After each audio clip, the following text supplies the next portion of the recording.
parasocial relationship.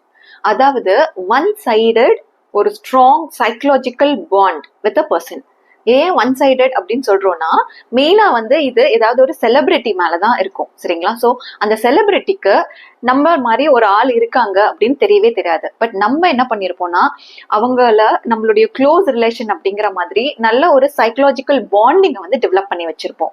So இதே தான் mister Vijay அவர்களுக்கும் அப்ளை ஆகுது. அவருடைய நிறைய படங்கள்ல அவர் நிறைய பாசிட்டிவான ரோல்ஸ் தான் பிளே பண்ணியிருக்காருங்கிறதுனால அதுலயும் முக்கியமான கேரக்டர்ஸ் பார்த்தீங்கன்னா, ஒரு ரொம்ப பொறுப்பான ஒரு பையன் அப்படிங்கிற மாதிரியோ, ரொம்ப ஒரு சக்சஸ்ஃபுல்லான ரொம்ப கேரிங்கான ஒரு அண்ணன் அப்படிங்கிற மாதிரி ரோல்லையோ, இல்ல ரொம்ப ப்ரொடெக்டிவான ஒரு ஃப்ரெண்ட் அப்படிங்கிற ஒரு ரோல்லையோ, இந்த மாதிரி ரோல்ஸ் அவர் பிளே பண்ணியிருக்கும் போது நிறைய பேர் விஜய் என்னுடைய பையன், விஜய் அவர் என்னுடைய அண்ணா அப்படிங்கிற மாதிரி அவருக்கு ரிலேட் பண்றாங்களே தவிர, அவங்க மனசளவுல அந்த ஆக்டர் அப்படிங்கிற பொசிஷன்ல இருந்து அவரை என்னைக்கும் அவங்க தம்பியாவோ, அண்ணனாவோ, ஃப்ரெண்டாவோ, மகனாவோ ரீப்ளேஸ் பண்ணிட்டாங்க.